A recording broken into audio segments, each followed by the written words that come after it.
Bro, do you know that international students can apply for Australian visa without any additional charges? Yeah, I was actually going through the visa requirements and not gonna lie, it sounds amazing. I know, right? And they also have a really cool name that goes by subclass 500. Exactly. And why just the visa, man? Even the Australian cities sound so super cool. I can't stop fantasizing about those crystal blue beaches and lush green rainforests. Of course. But let's focus on the important part, shall we?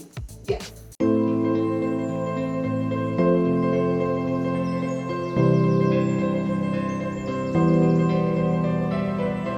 So, have you decided which course you want to pursue? Because before you apply for your student visa, you need to be enrolled in your desired study program. I think I'll go for architecture.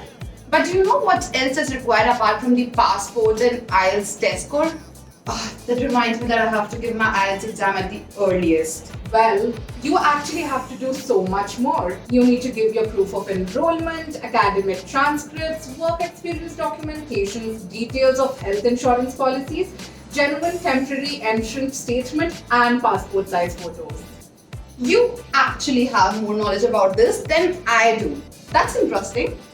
Thank goodness we are not below the age of 18 because we would require parental consent document also. Also, look at this. This says that we need to create an account using the Department of Home Affairs online application system known as IMI account to complete and submit the student visa application. Right. Amid so much excitement, I forgot to mention the steps required for the application process.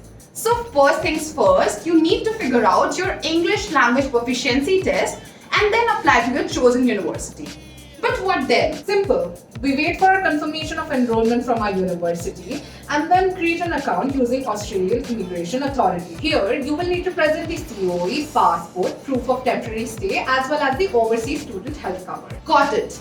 And then we can move forward by paying the visa application fees. And you'll be given a transaction reference number, isn't it? Absolutely. With this number, we can track our applications online anytime. After that, if needed, we need to sit for a health checkup followed by an interview. And we'll get our visa in just a couple of weeks. So I think it's the best time we start flat hunting, right? Yeah, and on that note, you won't believe it, but I found something amazing. University living has got our back, so we don't have to worry about the accommodations at all. That sounds interesting. Tell me more about it. University Living is a global student housing marketplace that will help us find accommodations close to university campuses, and the utility bills are included, so you don't have to worry about paying the extra bills. So guys, hurry up and get ready with all your documents to apply for the Australian student visa. And don't forget to enroll in your desired course before everything else. Because you don't want to miss out on this opportunity of studying in the land of koalas and experiencing a memorable student life. Also, don't forget to hit the subscribe button. All the best, guys!